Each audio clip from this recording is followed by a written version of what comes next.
I should have had a look in the Black Friday, but I've spent a lot on the Black Friday sales already because there were quite a few things that are art supplies, sorry. Helps if you start the sound recording, doesn't it? Hi guys, it's Emma, welcome back to my channel, and if you're new here then hello, nice to meet you. I'm a full-time singer-songwriter musician-y type, and this is where the music happens. I have another channel on here just called Hi It's Emma, where the chaos happens. I do talky vids and art style and makeup vids over there. Every Monday I put out makeup or art videos of some kind, and every Saturday I put out serious analytical videos, essay style videos. But I am a musician at heart, and this is where I do my musical pursuits. Until recently, this channel mostly consisted of me putting up covers or like acoustic versions of my own original music. I delved into doing some songwriting challengey stuffs and some other different videos at one point, and have now decided to really commit to knowing more about music than just what I currently know, which is just how to strum a guitar and write a few songs, and actually try my hand at music production. So I downloaded the free version of Logic Pro X. You can get 3 months free of that if you want to try it out yourself, and start trying to teach myself a little bit more about how to actually record and produce songs properly.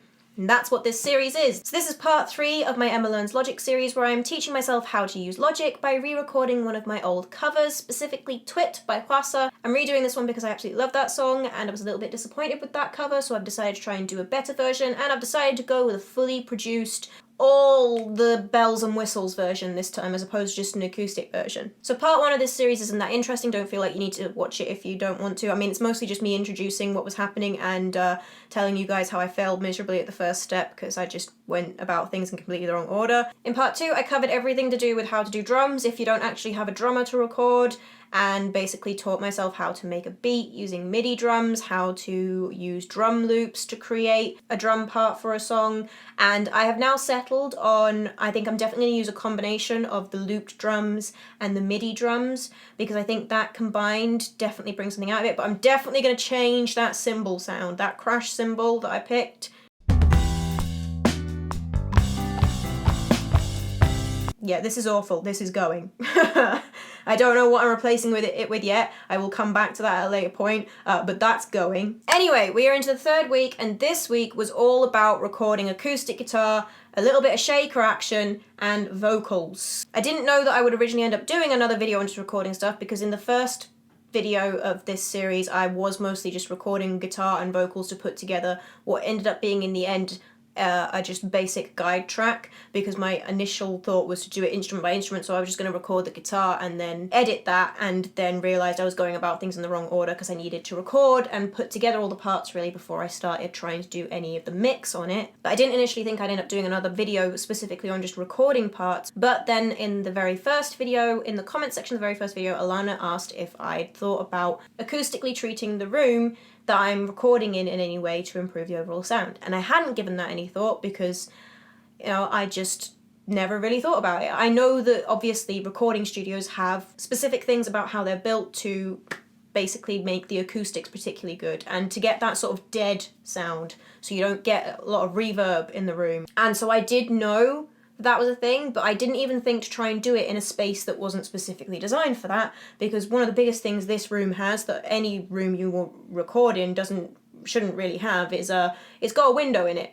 It's got a very big window in it. But when Alana pointed it out, it's like, that makes sense. And you know what? That could be a fun video, because I knew that no matter what I was going to do, I was going to be doing it on zero budget, which means I was going to be sticking all sorts of weird stuff to the walls to try and do something about the acoustics in this room.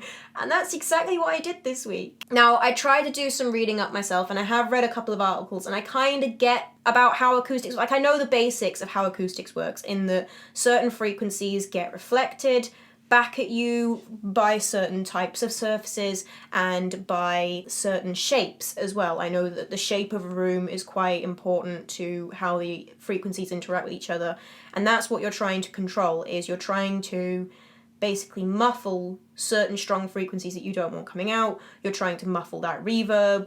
You're trying to muffle everything down to the dead clearest sound of an instrument. Sometimes you're not. Sometimes you want to play a piano in a massive concert hall and record it like that because that's the sound you're going for. But a lot of the time in modern production, we're trying to control the sound that we get recorded as much as possible and then alter it with effects later, because the more blank the sound is that you have, the more you're going to be able to do with it later, if that makes sense. You know, like if you have a complete blank, it's like having a blank piece of paper. You don't want to be drawing on a piece of paper that's got a load of lines on it. You want to draw on a piece of paper that's blank, but sometimes you might want to draw on a piece of paper that's got a bunch of lines and dots on it, and you just connect up the lines and dots and then make it into what you want. But if you want to draw a picture from scratch and you don't know exactly what you want to draw yet, you want a nice blank page to deal with. So that's what treating a room acoustically does. It gives you a nice blank vocal or a nice blank guitar part that's not got any natural effects on it to then play with. So I understand that. But how it actually works and what you want to change was something I didn't really know anything about, and it was really hard to find helpful articles on it that weren't just either trying to sell me something, because a lot of them were just telling me how to make my own of those. I've already forgotten what they're called. You know, those big boards of foam they put on the walls in these places. A lot of it was about those and where to place those, and I knew I wasn't going to be able to do that because I knew that I don't really have enough foam or fabric or a board to put it on. I don't have any wood or canvas or anything that I could have put it on. But I decided to just cheat and ask you guys. So I clipped a bit out of that video last week where I was saying that I wanted tips on how to acoustically treat the room, and I stuck it up on Instagram, I stuck it on TikTok, I think I even stuck it on my Facebook page, and you guys came through with all sorts of helpful tips and tricks. Here are a few of the helpful tips and tricks I had.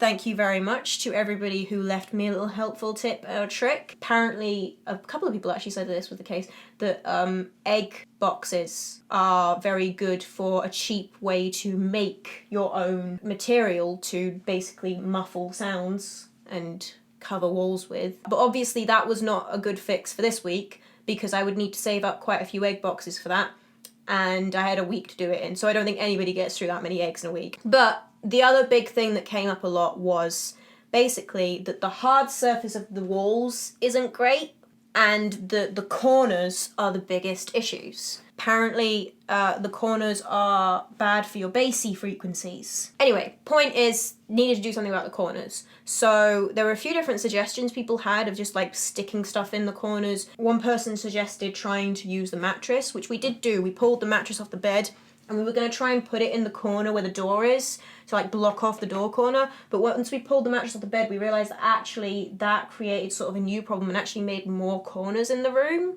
than there were before, and actually made more of like a hollow space that literally just had a wooden bed frame in it. And then obviously the bed was kind of just in the way then, and it was going to be hard for me to find a space where I could actually sit with the guitar and record. So we decided to leave the mattress where it was. But we do have 2 foam mattress toppers because I have lived the uni lifestyle, and if you've lived the uni lifestyle, you know that investing in a mattress topper is a good plan. So we stuck those into the corners. Literally just used duct tape, right? We literally duct taped them to the ceiling. Look at that, that's almost holding. This is totally working. And then shoved pillows and stuff, and that one we weighed down over in the corner. Oh God. It was exhausting. Da-da-da-da. Looks cute if you just don't look up. You are. It's stuck out there. And they stank. They proper stank. They're proper musky from having been just up in the loft. We also completely blocked off this corner over here, so you can see in the video that basically that corner of the room has a massive shelving unit thing on the wall really high up, and then there's just a dressing table underneath it. And obviously that corner was definitely causing a lot of the bad acoustics in this room, because the second we blocked that off with a blanket, the acoustics in the room changed already. That was exhausting. As soon as I sat down in front of the mic, I could hear the difference in the sound, and I will play you now. This is the raw acoustic mic'd up guitar, because I both mic'd and DI'd the guitar again. I haven't done anything with the guitar DI yet.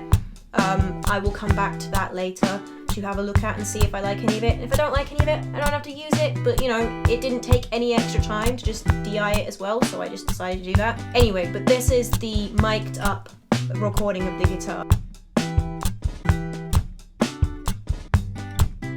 If I have any recordings still, I might have some projects still where I've recorded the guitar just normally, and I might be able to just give you the dead version of that to listen to, so if that's the case, that'll be playing now.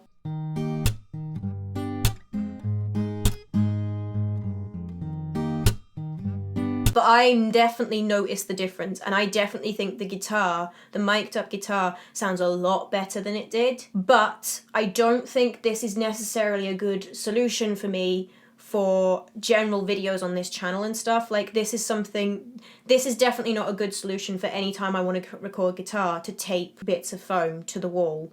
As you can see, it has actually damaged the wallpaper, which I'm not too fussed about because the wallpaper was already a bit damaged and it's quite old. I can't spend an hour taping mattress toppers to the walls every single time I want to record guitar.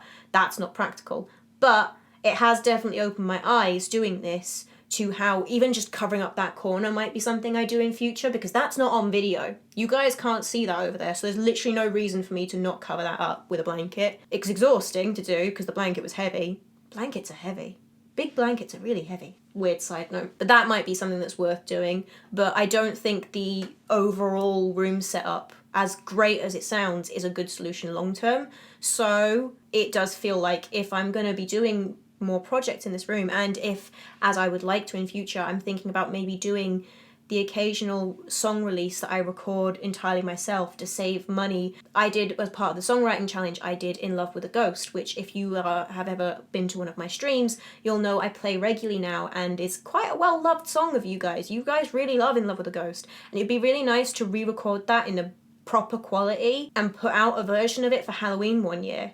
But I don't view that as something that's like worth going into a studio and spending a lot of money getting professionally recorded just to do. Who knows, maybe it would end up being my most successful song if I did that. I would...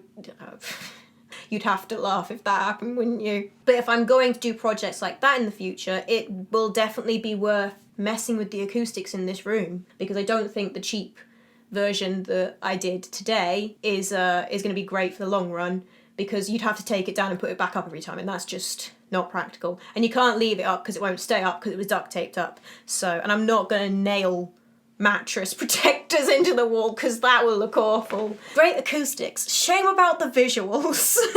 Anyway, so I used that for both the guitar recording and the shaker recording, and we'll come back to those in a second. But obviously the other thing I had to record was vocals. So Emily actually made a great suggestion that was really handy for the vocal that I may well make use of again in the future, because this was a little bit easier to do, although it wasn't as easy as I thought it was going to be, and that was to sing into the wardrobe. So that's what we did, was I literally sang into the wardrobe.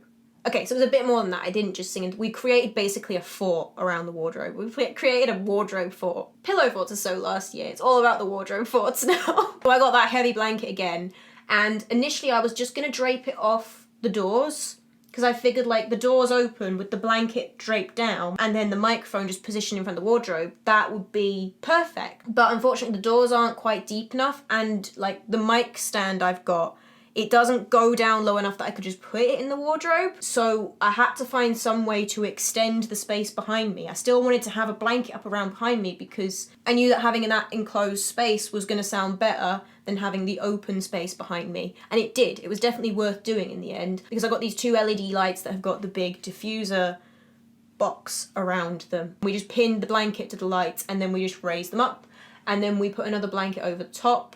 Again, it was a lot more of a faff. Each step we discovered there was a little problem. Like, once we put the blanket on top, I realised it was gaping in the middle and there was a massive hole in the middle, so it wasn't really closed off and it was still getting weird acoustics from that. So we had to tape it in places to hold it in place, but eventually I managed to get myself into a wardrobe cocoon. Come here. Come here.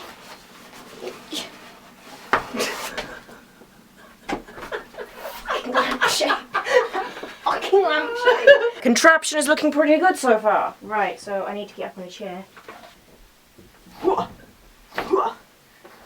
There we go, that's better. Let's give it a listen.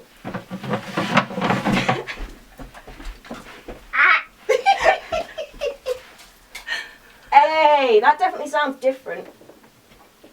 Don't know if it'll sound better or not, but ooh, fucking hell, those are low. Wardrobe fort complete. I hopped in and recorded the vocal.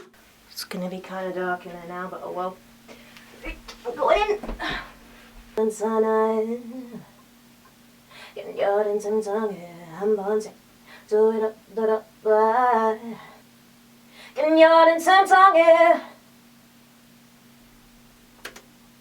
Don't mind me, just singing to my clothes, as you do. But it worked, again, it worked. I think I can hear the difference on this vocal. So I'll try again and put up a direct comparison if I can find one. But this is what the vocal currently sounds like, completely raw.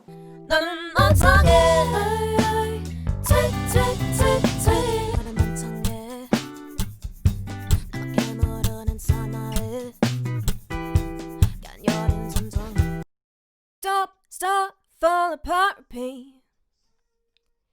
Keep your hands in your pockets and your eyes on your feet. Having conversations with the mirror, trying to make my point a little. And I think it's sounding pretty good there. I think it's sounding a lot more like the kind of vocal I get recorded when I go into the studio. One thing I may want to invest in is one of those proper, what are they called? The semicircle things you put round mics. They're a good thing to have if you're recording in a room that isn't a proper vocal booth, I think, because, you know, they just make the space around the mic smaller. But those are expensive. I actually looked at getting one of those when I got my mic and I thought, that can wait, because that's not cheap. That was the recording process, and that's roughly where we're at. I've made a start on the editing. So basically, what will be at the end of this video and what will happen from now, I'm going to be doing work on that this evening and tomorrow, is I just need to basically comp everything together, pick out the best bits of the vocal, pick out the best bits of the guitar, and pick out the best bits of the shaker, and I'm just going to loop that shaker, I think, because I just literally want it in the verses, I think. So I'm going to pick a bar of it that's in time, because it's really simple, it's doing a nice simple pattern that doesn't change at all. So I'm just going to find the best bar that's nice and in time and sounds the best and has the best quality to it, and I'm going to loop that for the whole thing. And I'm definitely going to do cut and paste for all of the guitar parts and for the vocal parts, because they're basically the same the whole way through the song. There are lots of very similar parts, so I'm going to do the cheaty, but I don't think there's anything wrong with doing cut and paste when you're just completing a song like that. Sometimes you want that raw vocal sound where you're doing a completely live, but I'm not doing a completely live vocal for this. That's not the point of this. We are trying to go for that produced sound, and if you want that produced sound, pick your best take and copy and paste it. So there's lots of footage here of me copying and pasting stuff and comping stuff and picking best takes and stuff. So I will play with what we've got so far, and it will be playing nice and clear on the end screen for you to really have a listen to. And I would love to know if you guys can really hear the difference that doing the acoustics has had on the various recordings. Everything is completely raw. I haven't done any sort of mix on anything yet. I'll probably be making a start on that not next week but the following week, because this week I think what I really want to do before I do anything else is to really finish off getting all of the different parts that I might want on this song. So one thing I know I'm definitely going to add to it is I'm definitely going to add some electric guitar to this. I think it's screaming out for electric guitar in places, so I'm going to give it some electric guitar. And I think that there are possibly places in this song where maybe some pad synths would sound nice. But I would love to know if you guys are hearing any other sounds as you listen to this track, any other MIDI instruments that you think I should have a go at. And next week I will probably be doing a video on putting electric guitar on a track without a proper amp, because I don't have a proper amp. I have a Gear 4 music practice amp, okay, right? I don't do electric guitar, so I literally just got a cheap amp for me to practice through. I barely use it anymore because I just put it through that all the time. So I will be putting it through the amp effects and the pedal board and all that stuff on Logic. So if you've used that before and have any tips for next week, particular amps you like the sound of that you think might work, what guitar effects, because I'm not actually that familiar with guitar effects. I know what chorus does, I know what wah pedals do, I know what overdrive and distortion are. That's it. I don't know what, I know there are lots of different pedals and different effects you can put on guitars, and I'm not really sure what they all are, so I'm probably going to be doing a lot of reading up on that. So any helpful articles on guitar effects, specifically guitar effects I can do through Logic as well. Any that you particularly like and that you think would work with this song that you want to suggest, leave in the comments below. Just generally any opinions you have that you want to share, drop them in the comments, because the whole point of doing these videos is to get some critiques and to improve my skills with time. If you enjoyed this video, then please do give it a thumbs up and maybe give it a share. And if you want to keep up with this series and hear what the final cover sounds like when I'm done, then hit that subscribe button, because I'm doing updates every single Thursday and I will be posting the final version of the cover when it is done, hopefully at the end of this year. I'll also be releasing my own original new music in January. I don't have a specific date for you guys yet, but there is a new original song coming from me in January. But if you would like to support me, then please do hit that subscribe button and check out my other socials, and maybe check out my own original music, which will be linked in the description below for you to go and listen to. I have an EP out already, and if you like what you hear there, then you may well like this new song when it comes out, and all of the support will be very much appreciated. If you aren't already following me on whichever streaming platform you use, especially if you use Spotify, because let's face it, Spotify is the big one everyone pushes on. If you aren't already following me on there, then make sure you follow me on there so that when the release comes out, you hear about it. I'll be making posts and little videos and stuff, letting you guys know what you can do to help with that.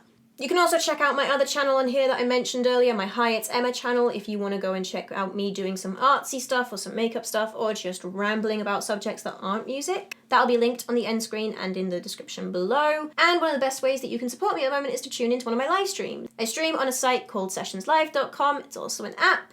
And it's basically a live streaming platform just like Twitch or YouTube Live or all of those sorts of things, but it's specifically for musicians. There are ways that you can support me on there, both by sending money in the form of tips that we call love, or you can support me completely for free by joining my crew and completing missions and collecting stars. This will not cost you any money. Literally all you would have to do is to tune into my streams or to tune into other people's streams in order to complete the missions for free. And that will help earn me points that will help increase my earning potential. It will definitely help me with the budget for the music video. Okay, that's everything. I shall leave you guys with the current finished result from this week, and I shall see you guys next Thursday with another update, hopefully with a load of electric guitar on it, if nothing else. See you then, guys. Bye!